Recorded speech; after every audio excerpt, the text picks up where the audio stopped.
All right, ready for a deep dive that might just turn your head upside down? Today, we're going where most people wouldn't dare the world of yoga. But, not in the way you might think. Oh, yeah. Lay it on me. We're tackling a question that, frankly, makes me a little uncomfortable just saying it out loud. Is yoga evil? Whoa, okay, so we're going there. We are. And it all started when I came across this article, and I'm not gonna lie, the title hooked me instantly. What's the title? Is Yoga Evil? Unraveling the Myths and Misconceptions. It's from Morningscape Mindset Media. And I knew we had to dive in. Yeah, that's definitely a head turner. I can see why you were intrigued. And, it is kind of ironic. Yoga is supposed to be all about peace and harmony, but it stirs up some serious controversy. Which is exactly what we're gonna unpack. So the article kicks off by taking us way back to ancient India, where yoga originated. And it wasn't exactly about finding your zen in a trendy studio back then. Right. You're talking thousands of years ago. Yoga was deeply embedded in spiritual traditions like Hinduism, Jainism, and Buddhism. It was about uniting the mind, body, and spirit, not just mastering a perfect downward dog. Okay, so that's where that whole yoga is more than just the physical thing comes from. Exactly. And the article even breaks down the Sanskrit word yuj. It means to unite or to join, really emphasizing that interconnectedness, that wholeness at the heart of yoga. I'm starting to see why this gets so complicated, but how did we get from ancient spiritual practices to yoga studios popping up like coffee shops on every corner? Well, the article draws a pretty clear distinction between those historical roots and how yoga is practiced today. The argument is that modern yoga can be as secular or as spiritual as the person practicing it wants it to be. So for some, it's a killer workout, and for others, it's a pathway to, spiritual enlightenment. Exactly. And that brings us to the heart of the debate. Why are some people, especially within conservative Christian communities, viewing yoga as incompatible with their faith? That's where the article gets really interesting. It lays out three main concerns, and the first one revolves around specific yoga poses, like the sun salutation. Yeah, the sun salutation. It's a pretty common sequence, but some people see it as inherently religious, almost like you're worshiping a Hindu deity. So for people whose faith centers on worshiping one god, it can feel like a conflict, like they're crossing a line. Right, and that fear of idolatry is a big part of it. Some Christian leaders are saying that even if you don't intend to worship another god, just by doing these poses, you could be seen as doing just that. It's a perspective that makes you think, for sure. But there's another layer to this whole concern, and it has to do with the language used in yoga. You're talking about the mantras like Om and Namaste. Exactly. You hear those words everywhere these days, not just in yoga studios. Right. They've kind of gone mainstream. But for some people, chanting those words, especially Om, because of its strong ties to Hinduism, can feel like they're invoking a different kind of spiritual energy. Almost like it could be a conflict with their existing faith. Okay, so we've got the poses and the mantras. What's the third concern? The third one is all about yoga's association with the New Age movement, and this is where things get really fascinating. For sure. The New Age movement is, well, it's a bit of a wild card. It covers all sorts of spiritual and metaphysical beliefs. Some people see it as harmless, but for others, it's a slippery slope to all sorts of questionable things. Exactly. And for some Christian communities, the New Age movement is seen as a direct threat.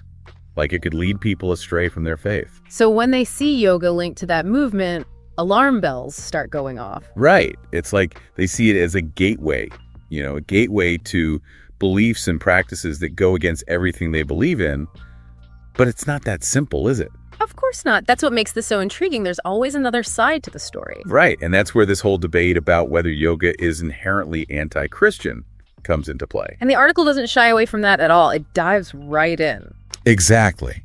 It highlights those Christian leaders who are strongly warning against yoga. They say it could lead to idol worship. And some even go so far as to say it could open people up to demonic influences. Demonic influences? Whoa, okay, that's pretty intense. Yeah, it's a complex and very sensitive topic.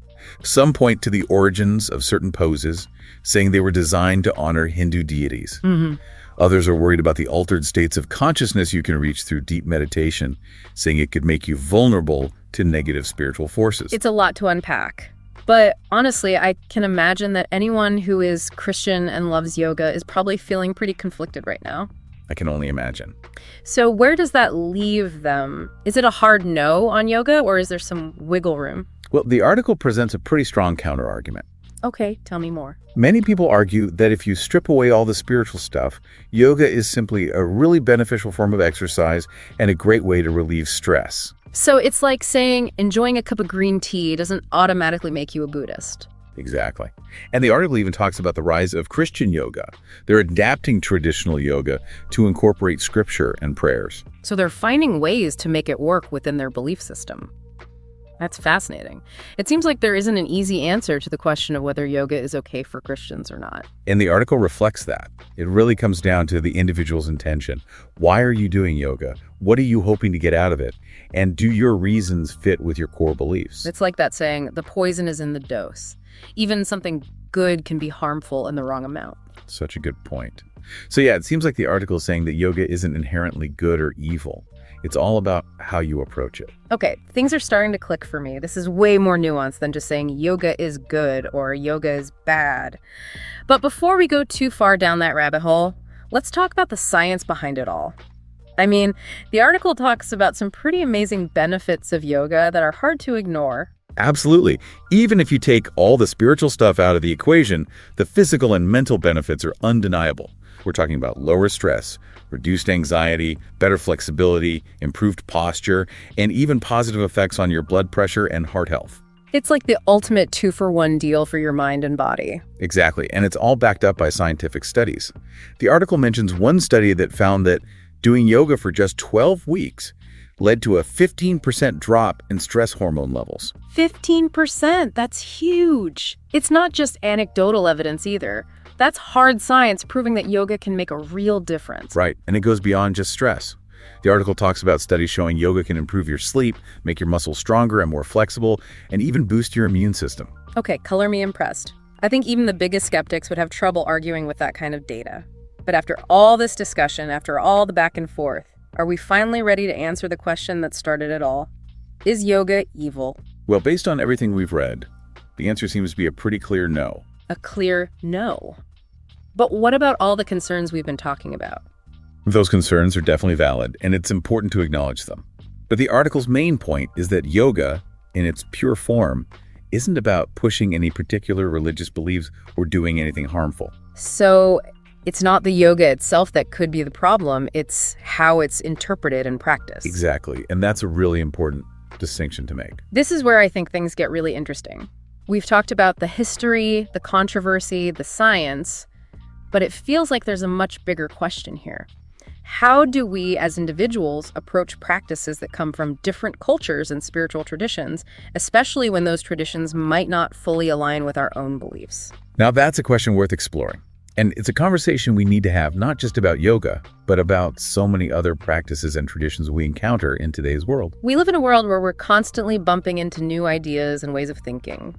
And figuring out how to navigate that, how to respect other cultures while staying true to ourselves, that's a whole other deep dive. That's where we're headed next. You know, picking up where we left off, I think it's important to address those specific concerns about yoga head on. Like, if I do a sun salutation, am I really worshiping a Hindu deity? Is it that black and white? Right, because that seems to be at the root of the fear for a lot of people. But isn't that like saying, if you do jumping jacks, you're secretly worshiping some ancient god of athleticism? It's a good point, and the article addresses this directly. It draws a really important distinction between the historical context of yoga, where those poses and practices came from, and how yoga is practiced today. Most yoga classes are focusing on the physical postures and the breath work, not on recreating ancient Hindu rituals. That makes sense. It's like how so many cultures around the world have rituals and celebrations involving fire, bonfires, candle lighting ceremonies, fireworks. They all use fire, but don't necessarily share the same beliefs about fire or worship a fire god. That's a great analogy. It shows how certain practices can be shared across cultures and how the meanings can evolve over time. And I think that same principle applies to the concern about chanting mantras. Yeah, the article brought up how chanting Om or Namaste can feel uncomfortable for some people, especially if it clashes with their religious beliefs. I get it. It can feel like a conflict, like you're betraying your own faith.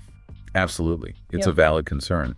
But the article also offers a counterpoint that these mantras, even though they come from these ancient spiritual traditions, are often used in a more secular way in modern yoga. They're more like tools to focus your mind and help you be present, not necessarily declarations of faith. It's kind of like saying amen at the end of a prayer. It has religious roots, for sure, but people from different faiths might use it in their own ways, or even in non-religious contexts, without necessarily subscribing to the original meaning. Exactly. It comes back to intention. It's not just about the words themselves, but the meaning and intention you bring to them. And speaking of intention, that brings us to the yoga and New Age connection. I think this is a big one because it seems like a lot of the fear and skepticism comes from this association. Right. People see yoga as this gateway to a whole other world of beliefs, and that can be scary, especially with the New Age movement, which can be, well, let's just say it's a bit of a mixed bag. You've got everything from harmless meditation practices to some pretty far out stuff. I hear that.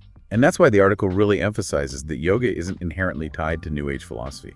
You can totally practice yoga without buying into any specific spiritual or mystical beliefs. It's like saying that just because some environmental activists practice yoga, that means yoga is automatically an environmentalist movement. Yeah. They're not necessarily connected. It's about the individual, not the practice itself. Exactly. We can choose to incorporate practices into our lives without adopting the whole belief system they might be associated with. And I think that's a really empowering idea. So if someone's listening to this and feeling totally torn, they love the benefits of yoga, but they're genuinely worried about the spiritual implications, what advice would you give them based on what we've learned?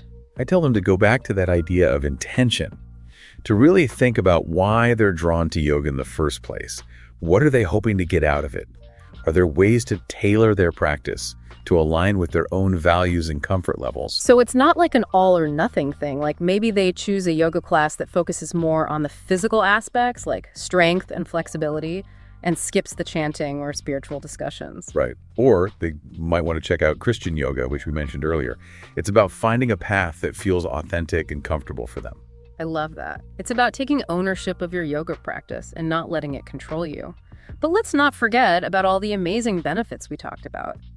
I mean, the science behind yoga is pretty compelling. Oh yeah, even if we completely ignore the spiritual side of things, yoga has so much to offer. Reduce stress and anxiety, improve flexibility and posture, better heart health. The list goes on and on. And it's not just anecdotal. We're talking about real, scientifically backed benefits.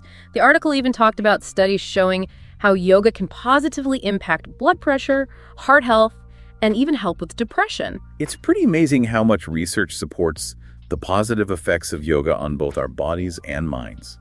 It really can be a powerful tool for well-being, regardless of your spiritual beliefs or background. Okay, so we've covered the origins of yoga, the controversies surrounding it, the counter-arguments, and even the science.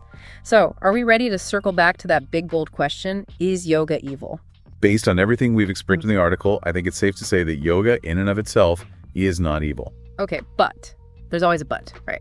But it's a practice that can be interpreted and practiced in so many different ways. For some people, it's deeply spiritual. For others, it's purely physical. It can be a source of conflict and tension, or it can be a source of healing and personal growth. It really depends on the individual. So it all boils down to personal choice and intention. Exactly. And that's a huge takeaway from all of this. It's about approaching yoga, and really any practice or belief system we encounter, with an open mind, a critical eye, and a willingness to understand both the good and the bad. I love that. Be informed, be discerning, and make choices that feel right for you. Perfectly put. That brings us to the bigger question we touched on earlier. How do we approach practices that come from different cultures, especially when those cultures hold beliefs that differ from our own? How do we navigate that? That's where things get really interesting. It's a question that goes way beyond just yoga. It's about navigating a world full of different ideas and traditions and figuring out how to engage with it all. And that's exactly what we'll be exploring in part 3 of our deep dive. Okay, so we've come a long way. Ancient India, modern yoga studios, spiritual debates, the science of stretching. But as we wrap up, there's this one big question still swirling around in my head. You're talking about that whole cultural sensitivity thing, right? Like, Yeah. How do we approach practices and traditions from different cultures, especially if they have a spiritual or religious meaning that maybe we don't personally connect with? Exactly. And it feels more relevant than ever these days. I mean, the world's getting smaller and smaller, right? We're constantly exposed to new ideas and practices, and it's not always easy to know what to do with them. It's like that saying, take what you need and leave the rest. But how do you even know what you need? What's okay to take and what should you leave alone? How do you do it respectfully? It's tricky, right? But the article kept coming back to yoga being a personal journey. Right. Right. And I think that idea goes beyond just yoga. Anytime you're exploring something from another culture, it has to be personal. You have to figure out your own approach. There's no one right way to do it. So it's not about following a bunch of rules, but about finding what works for you, what fits with your own values and helps you reach your goals, whether that's physical, mental, or spiritual. You got it. It's about curiosity and being careful and thoughtful. Sometimes it might mean stepping outside your comfort zone, trying new things, maybe even realizing you had some wrong ideas before. You know, it makes me think about food. Food from different cultures has become so normal for us now. Sushi, tacos, you name it. But there was a time when those foods were seen as totally strange and exotic. I see what you mean. It's like how we've learned to appreciate all these different types of food. Maybe we can learn to appreciate and respect practices from different cultures too, you know? Okay, so how do we actually do that? How do we approach these practices with that mindfulness and respect you talked about? Well, the article gives a few good pointers. Education is a big one, taking the time to learn about where the practice came from, its history, what it means to the people who originated it. So don't just jump into a yoga class without understanding the background of those poses and practices. Exactly. Do your research. Read some books. Watch some documentaries. Talk to people from that culture who can give you a first-hand perspective. It's like traveling to a new country and at least learning a few basic phrases in their language. It shows respect, right? Like you're making an effort to engage with their culture. Perfect analogy. Another key point the article makes is about intention. Why are you drawn to this practice? What are you hoping to get from it? And are your reasons aligned with the values and principles of the culture where it originated? So if you're into yoga just for the physical benefits, that's totally cool, but own it. Be upfront about that. Right. And be mindful of how you're adapting the practice to fit your own needs and beliefs. Find that balance between honoring the tradition and making it work for you. Kind of like taking a recipe and tweaking it to your liking. You're still respecting the original dish, but putting your own spin on it. Exactly. And lastly, I think the most important advice is to be humble. Recognize that you're exploring something that's probably outside your own cultural experience. Be open to learning, to being challenged, to maybe even messing up along the way. Don't pretend to know everything. Embrace the learning process, right? Exactly. And I think that applies to more than just yoga. It's about approaching the world with curiosity and empathy, and really wanting to understand and connect with people who are different from us. This whole deep dive has really made me think. It's challenged me to look deeper and consider what it really means to engage with practices from other cultures. Me too. And that's what makes these deep dives so great, don't you think? That means you think critically and see things from different angles and just approach the world with more awareness and understanding. I couldn't agree more. So to sum it all up, I want to leave our listeners with this. Yoga, like any practice from a culture that's not your own, isn't about blindly following rules or beliefs. It's about mindful exploration, self-discovery, and figuring out what works for you personally, all while respecting the roots of the tradition. It's a journey worth taking, and that goes for anything that piques your interest and pushes you outside your comfort zone. So keep exploring, keep your minds open, and we'll see you on our next deep dive.